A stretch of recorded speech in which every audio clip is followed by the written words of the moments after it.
malamig po. At syempre, napakasarap kumain dahil December ngayon. Alam naman po natin, papasko na po. Merry Christmas po sa inyong lahat. Kaya naisipan ko pong topic natin ngayon ay tungkol sa diabetes. Dahil marami pong nagbibigay sa atin, hindi naman po natin pwedeng hindian yung mga yon. Kakainin po ba natin lahat ito? O hindi? Magkaka-diabetes po ba tayo sa pagkain ng marami? Yan po ang tatalakayin natin ngayon. Ako po si Dr. Lynn, ang inyo pong PWD but never a disability. Naidarna, your online doc.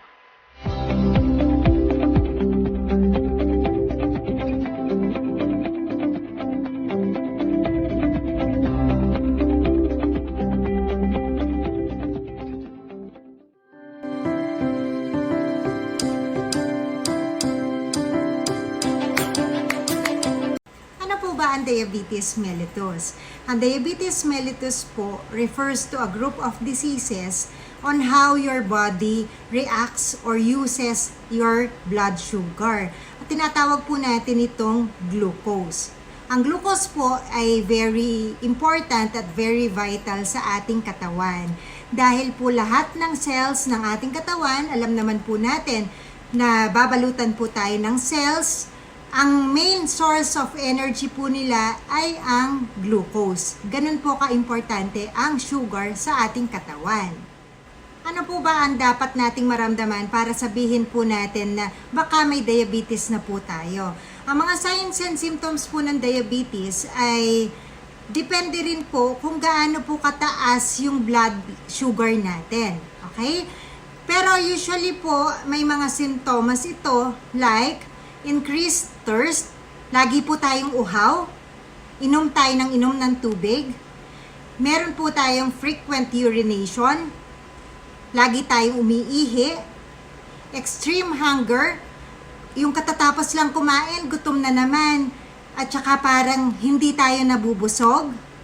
Pwede rin pong hindi tayo tumataba o naglo-lose pa po tayo ng weight kahit na po kain tayo ng kain.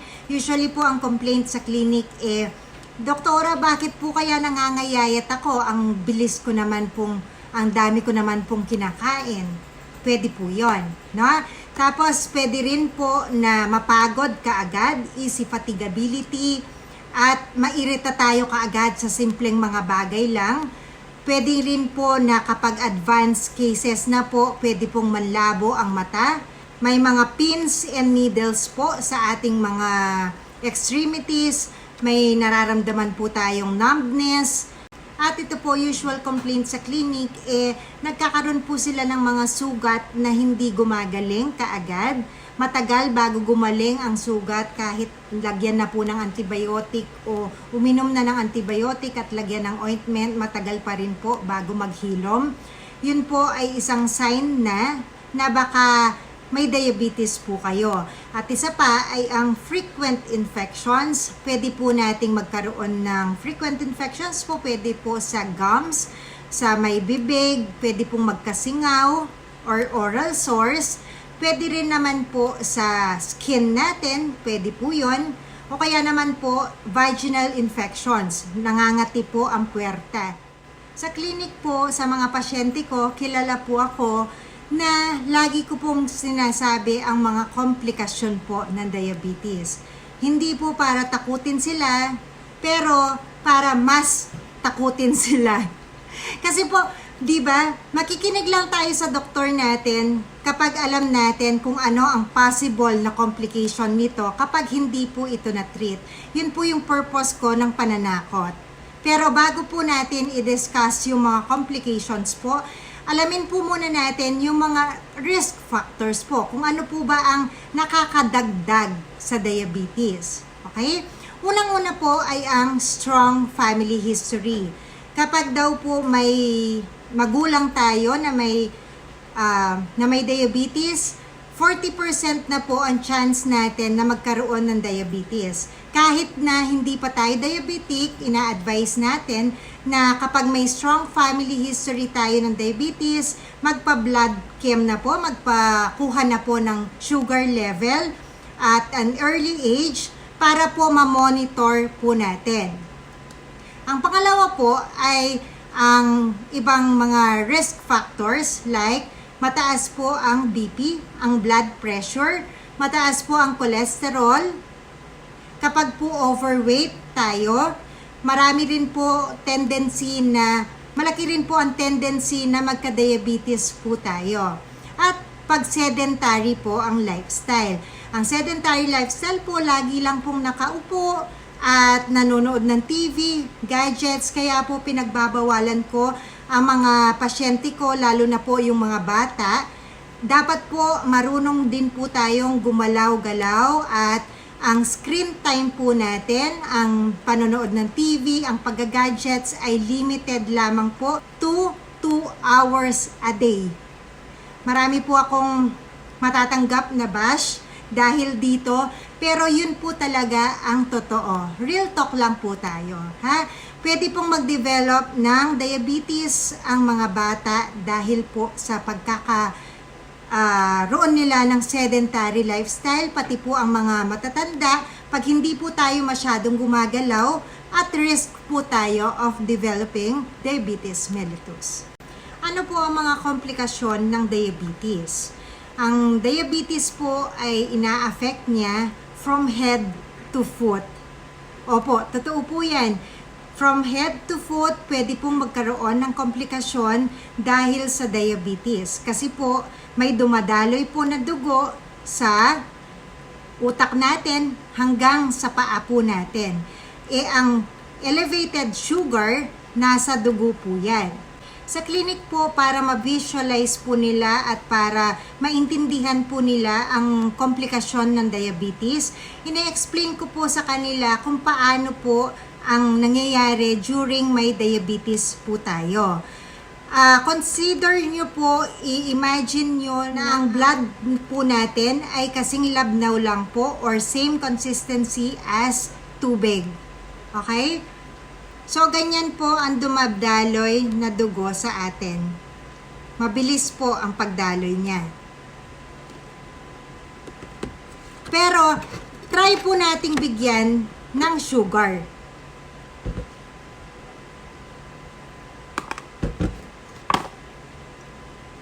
Lalagyan po natin ng asukal. Itong tubig na ito.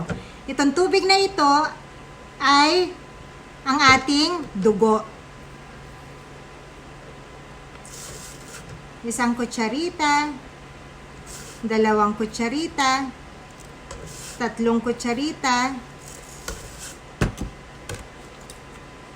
Napansin niyo po ang nangyari? Ihalo ko lang po. Magdadagdag pa ako. 1 ulit kutsarita. 1 ulit kutsarita.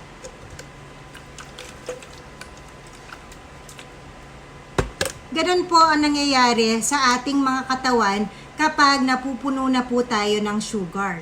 Mauna po tayo sa brain or sa utak.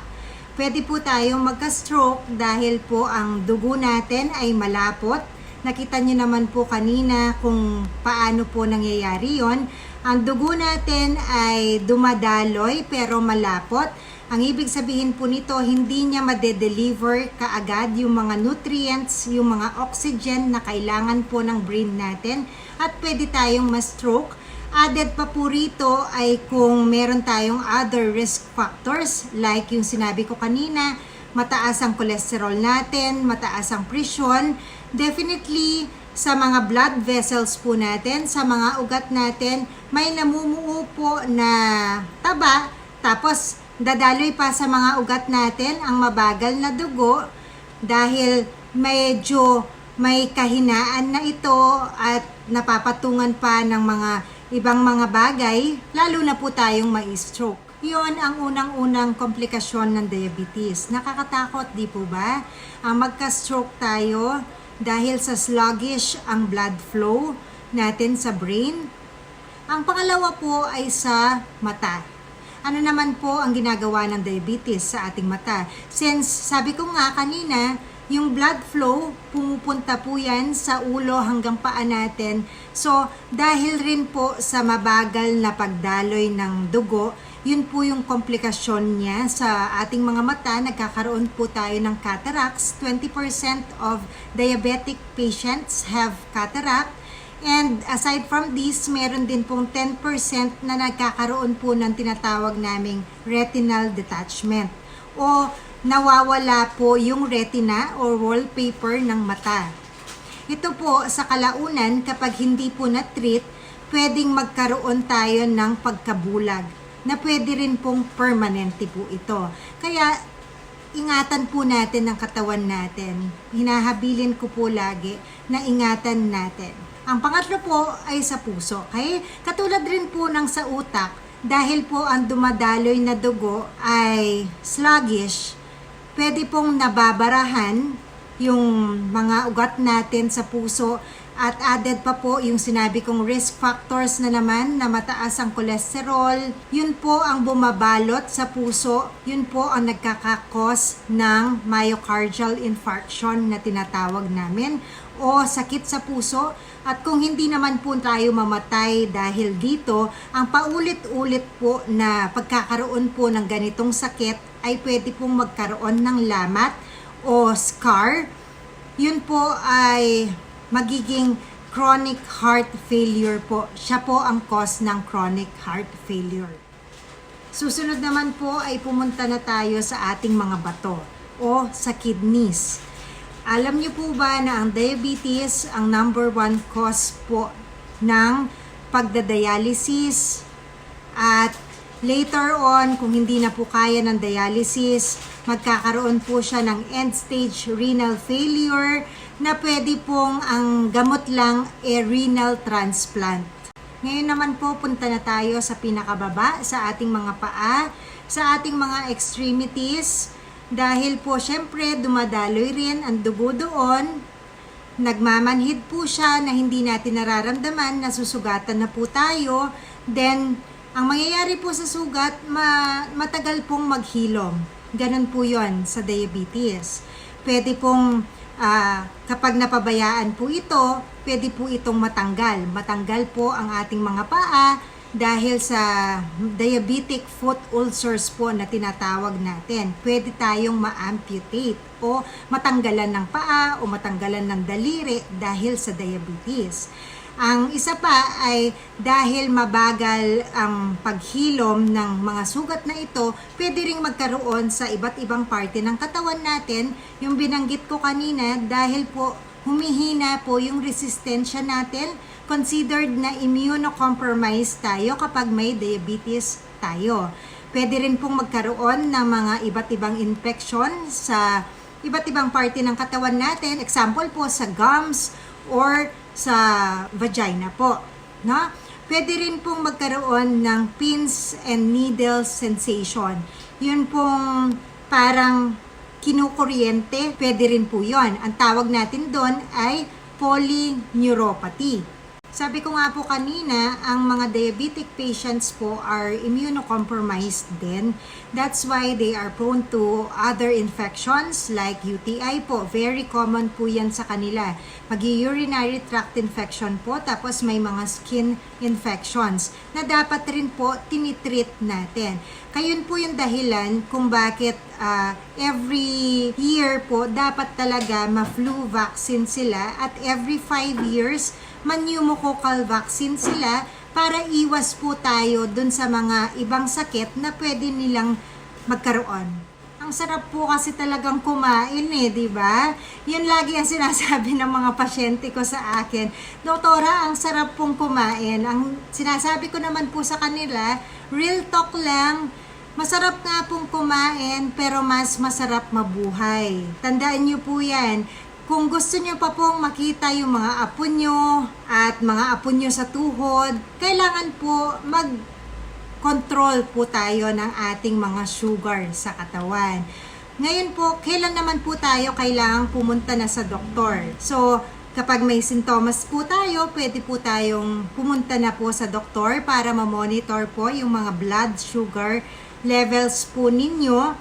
At every 2 to 3 months po, pwedeng magpakuha ng blood chem.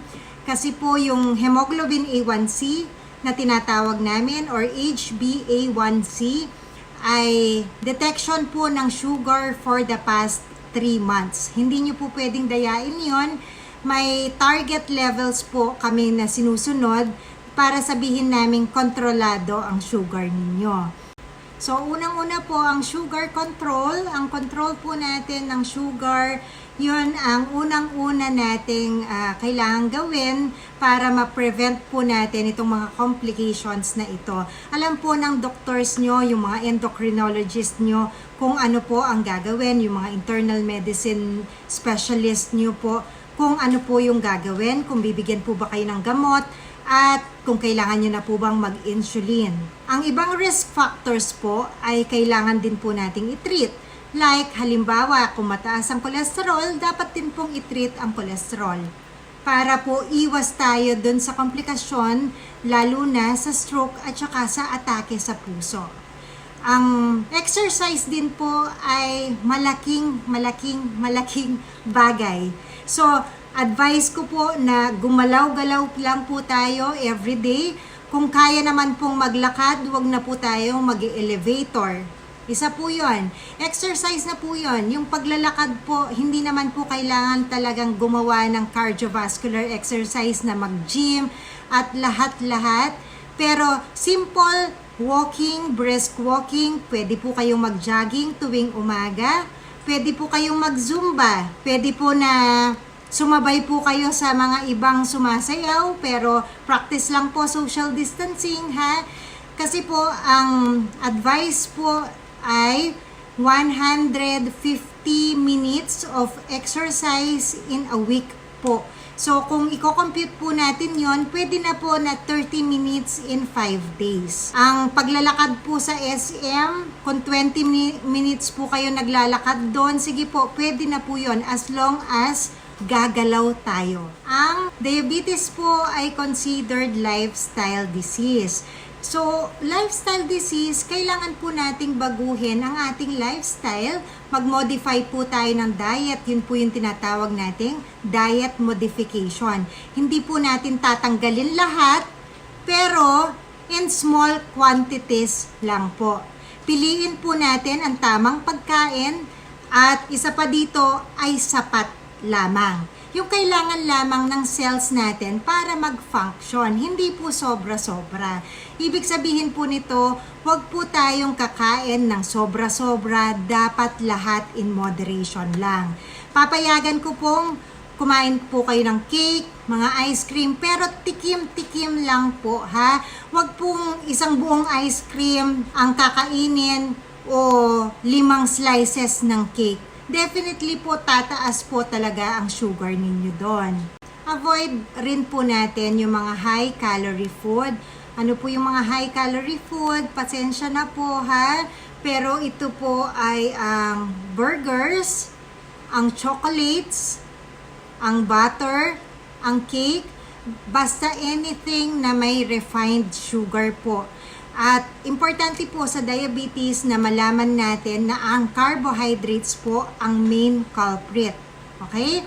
Ano po ang carbohydrates? Kanin, bread, at saka pasta. Kapag sumosobra po tayo nito, pwede po tayo magka-diabetes. Ang mga overweight din po, kailangan magpapayat. Overweight, obese, kailangan mag-exercise at mag-diet modification. Ang pagkain nyo po ay dapat 5 beses sa isang araw pero in small but frequent feeding. Para rin po yon sa cells natin sa katawan at hindi lalong mag-fluctuate yung levels po ng insulin natin sa katawan, which is one cause of diabetes also. Huwag rin po kayong magpapastress kasi po ang stress can trigger increase in blood sugar. Paano po nito natitrigger ang pagtaas ng sugar natin? Nagre-release po ito ng cortisol na pwedeng makapagpataas ng sugar natin. Kaya wag po tayong magpupuyat at mai-stress. Okay? Kasi kung diabetic po tayo, stress pa tayo at lagi pa tayong nagpupuyat, lahat na po ginagawa natin para lalong tumaas yung sugar natin. Nabanggit ko po kanina na ang carbohydrates are the main culprits in diabetes. So, saan po ba natin nakukuha itong carbohydrates? Nabanggit ko rin po kanina na sa mga refined sugar, sa kanin, sa mga bread at pasta po natin na kinakain. At usually po ang ina-advise ko lagi paggabi na po, dahil hindi na po mame-metabolize ang mga kinakain natin paggabi, wag na po nating pakarami ang pagkain natin. Kung pwede lang naman po. Kasi po, mahal ko po kayo, mahal ko po ang mga pasyente ko, ayaw ko pong iwanan nyo ko kaagad. Please, matulog rin po tayo ng maaga. At isa pa pong nakakatulong daw ay ang apple cider vinegar. 2 kutsarita po ang ilalagay nyo sa tubig, sa isang basong tubig, inumin nyo po before breakfast. Pero dun sa mga may GERD, huwag po kayong iinom dahil baka po sumakit ang mga sikmura ninyo. Ito po, real talk rin po, iwasan po natin ang mga iba't ibang bisyo like paninigarilyo at pag-inom ng alak dahil po sa blood flow po lahat tayo yan magkakatalo eh. At ang mga maintenance meds nyo po, ibig sabihin kung anong binigay na gamot ng mga doctors nyo, dapat po iniinom nyo yon araw-araw. Bakit po araw-araw? Kasi po maintenance siya eh. Hindi po kapag may nararamdaman lang tayo, dun lang natin iinumin. Kasi po ang diabetes ay isa sa sakit na may maintenance medications na po. Okay? Itong maintenance medications na to, iniinom po siya araw-araw at bumababa lang ang sugar natin dahil sa gamot. Tandaan nyo po yan. Yun po lahat. Sundin nyo po lahat yung payo ko para mas humaba po ang ating buhay. Dahil gusto ko po lahat po tayo magsama-sama pa rin po sa mga susunod na taon po. Ito po, ipapakita ko lang ang sugar po na kailangan natin sa katawan. 1 kutsarita lang po ang kailangan natin sa buong araw. It is equivalent to 4 grams sugar or 16 calories. Ito po, walang sugar. Lagyan po natin siya ng 1 kutsarita. Ganitong sugar lang po ang kailangan ng buong katawan natin para makapag-function. Yan po sa 1 araw. Pansinin po natin sa mga kinakain natin, napakaraming sugar po. Ang kailangan lang natin ay 1 kutsarita. So, pag umiinom tayo ng mga sodas o mga fruit juices na naka-tetra pack, pwede pong madagdagan ang sugar po natin. Ganyan po, kadami ang sugar.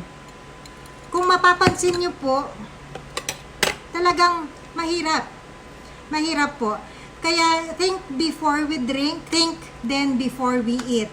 Hindi po lahat ng kinakain natin ay pwede o ibig ko sabihin, hindi po lahat ng kinakain natin na masarap ay kakainin na lang po natin ng basta-basta. Okay? It all boils down pa rin po to loving oneself. Okay? Loving oneself po. Kasi to love oneself, to know how to love oneself is the greatest gift you can give yourself. Not just this Christmas, pero your entire lifetime. Loving oneself is a very simple premise, pero it is so difficult to do.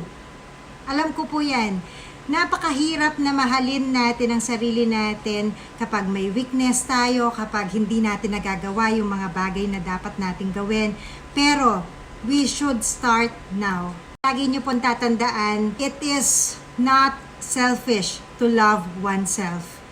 It clears us so that we can love ourselves more, so that we can love others more. Ako po ang inyong Nay Doktora. Bumabati po sa inyo ng Merry Christmas and a Happy New Year.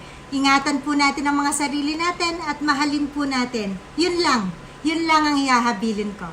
Maraming salamat po. At kung nagustuhan nyo po itong video na to, kindly share lang po sa mga Facebook pages ninyo, sa mga friends nyo, sa mga family members nyo, para po marami tayong matulungan.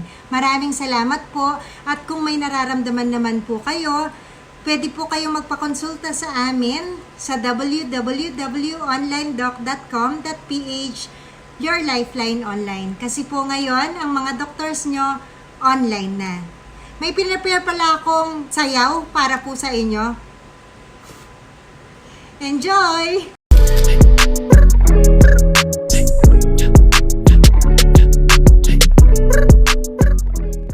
Kahit ganun lang po ang pagsasayaw nyo, pwede na po yun. Dahil po wala tayong mga Christmas parties ngayon at limited po yung mga reunions, pwede na po kahit anong sayaw. Merry Christmas po! Bye-bye!